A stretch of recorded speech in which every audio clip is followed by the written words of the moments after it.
Hi, hello, magandang umaga. How are you? Kamusta ka naman? Okay lang naman, pero yun nga, siguro mas pagod ako kaysa sa, alam mo yun, yung masaya, ganun. Okay, so maaari ko bang malaman ang pangalan mo at ilang taon ka na? Ako si Carl and I'm 19 years old. So it's nice to meet you, Carl. So Carl, maaari ko bang malaman kung saan ka nakatira at kung saan ka ngayon nag-aaral?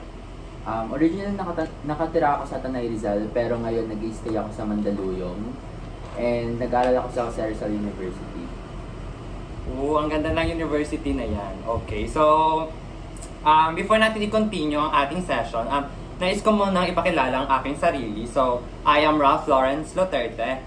And of course, nais ko lang din ipaalam na lahat ng mapag-uusapan natin dito ay sa atin lang, hindi makakalabas at walang makakaalam nito bukod sa ating dalawa. And so with that, maaari ko bang hingin ang iyong permission o consent na ipagpatuloy ang ating interview session? Oo naman po, basta sa atin lang dalawa, okay lang sa akin. Rest assured na sa ating dalawa lang ang mga makakarating o tayong dalawa lang makakaalam ng mga information na iyong ibabahagi. Okay, very well. So, kamusta ka? Anong nafe-feel mo ngayon?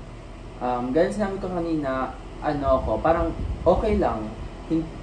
Pero feeling ko mas lamang yung pagiging pagod kaysa sa pagiging masaya. Kasi parang ang daming nangyayari ngayon, hindi lang sa personal life ko, pati din sa academic life. So, nabanggit mo na maraming nangyayari ngayon. So, ano yung mga nangyayari na yon na nagkakos sa'yo na para mapagod at nakakatulong ba to sa'yo or na eepektuhan ka sa negatibong paraan? Nakaka-affect talaga sa pagiging pagod ko is yung ACADS. Kasi ang dami talagang ginagawa ngayon, lalo na third year na. Pero feeling ko naman nakakatulong siya to a certain extent kasi nga yung ginagawa ko naman ngayon is hindi lang siya para sa akin, para rin sa future ko.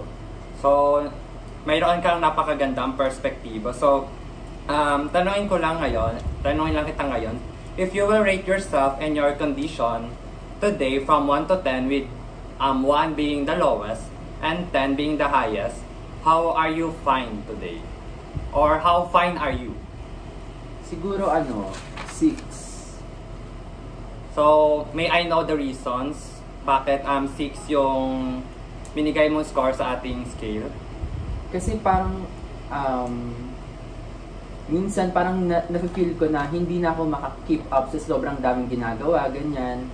And minsan hindi ko rin naiiwasan na, alam mo, yung magkaroon ng thinking na baka hindi ko nakayanin in the future kung magpapatuloy pa yung ganitong mga nangyayari. So nabanggit mo na baka hindi mo kayanin yung mga hinaharap mo ngayon. Ano sa tingin mo mga factors na nakakaapekto nito? Nabanggit mo nga na ACADS. How stressful is your ACADS ngayong week? Feeling ko sobrang stressful kasi feeling ko nga kulang na yung mga oras, kulang na yung mga time na kailangan kong gamitin para magawa yung mga task, para makapag-review sa mga quizzes, sa mga recitations, ganun. So nabanggit mo na marami kang parang mga problema sa ACAD. So how do you overcome this problem? May mga interest ka ba? May mga hobbies ka ba? May mga hilig ka bang gawin para ma-distract or during your free time? Marami akong ginagawa para hindi ako parang mawalan ng sanity, ganun, para maging okay din ako.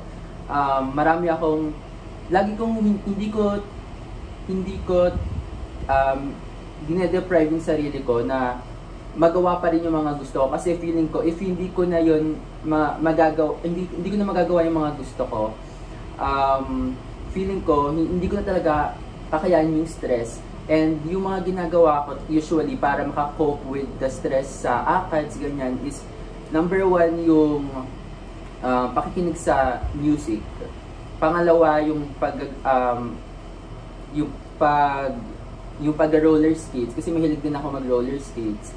And pangatlo, tinatry ko pa rin reach out sa friends, tsaka ine-ensure ko na hindi ako mawawalan ng hindi tawag natin social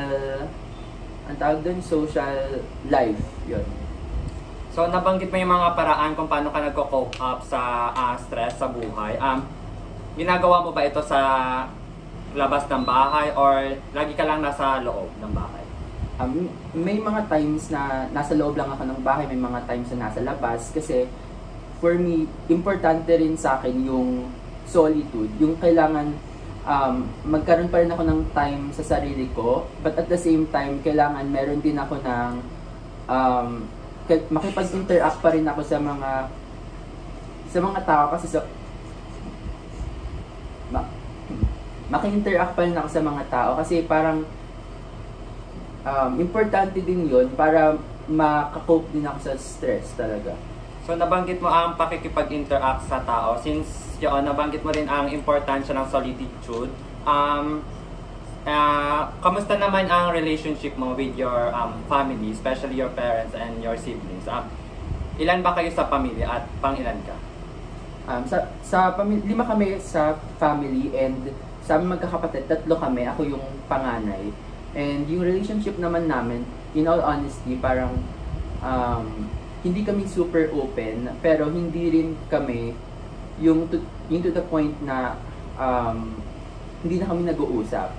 Parang saktuhan lang, ganun. May mga times na nagkakausap kami, may mga times din na parang nagkakanya-kanya rin kami. Ganun. So, nabanggit mo na hindi kayo gaano ka-open or you do not communicate. Siguro, most of the time, ano sa tingin mo yung factor na nakaka-apekto nung pagiging not open nyo sa yung family relationship? Paano ba kayo pinalaki? Kasi ever since talaga, ako kasi yung panganay and yung age gap ko lang sa kapatid ko is 1 year lang. So parang since nung pinanganak ako, parang after several months, nabuntis naman si mama. So parang napunta na sa kanyang attention. So parang habang lumalaki kami, syempre nafe-feel ko na parang mas kulang ako sa attention compare sa kapatid ko, ganyan. Kaya parang feeling ko may favoritism, ganon.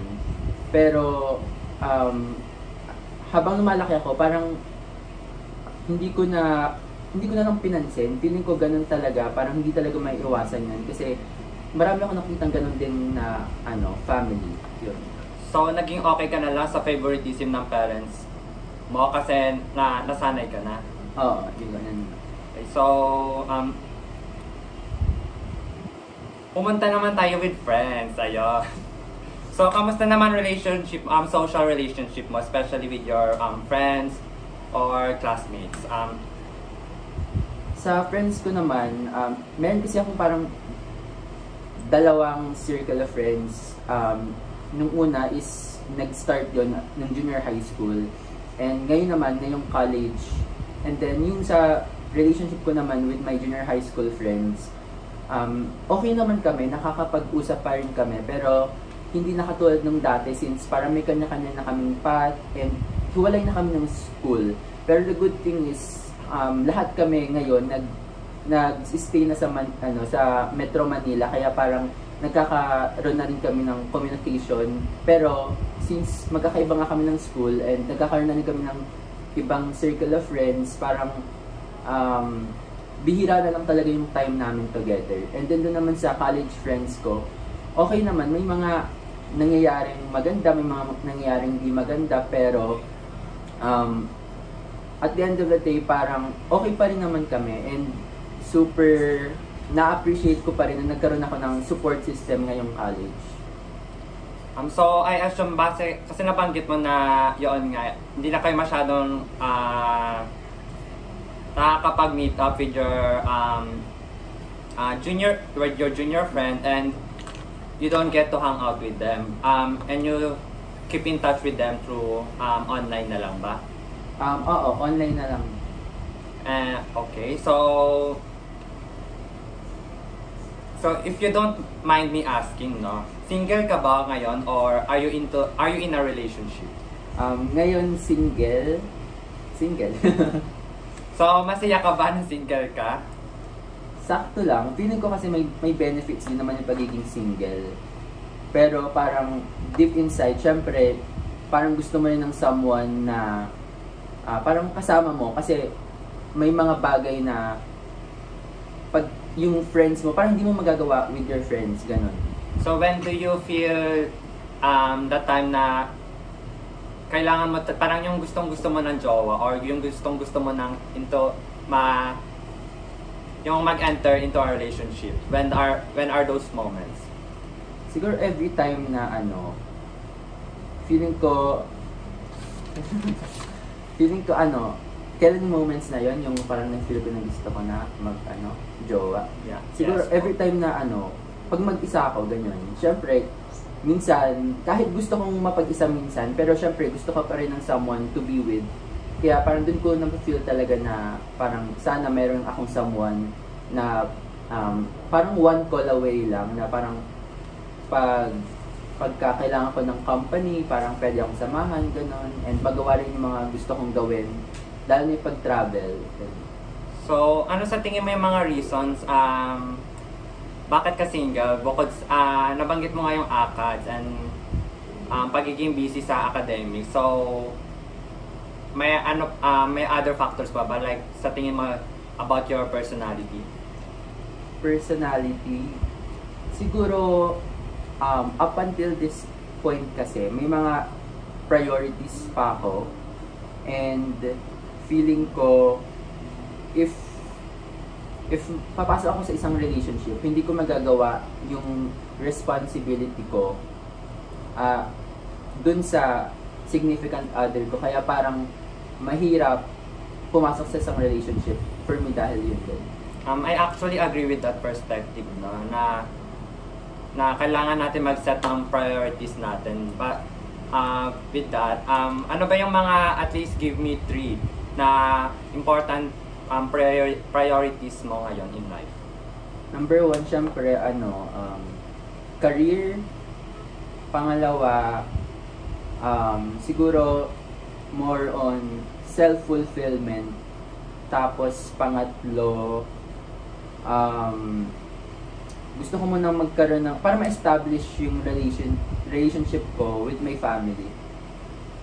So, I guess, those are the 3 things, no? Career, yourself, self-fulfillment, and then your families. So, with that, I conclude our interview session. So, how did you find our interview? Comfortable ka ba or medyo uncomfy yung atmosphere or yung mood natin? Nung una, syempre medyo uncomfy kasi I don't really open up to people a lot. Pero eventually, mas naging okay naman ako, mas comfortable na ako, and ayun, yun. So with that, I will ask you again to rate your how fine are you today? During our, di ba nabanggit mo na 6, yung from 1 to 10, 6 lang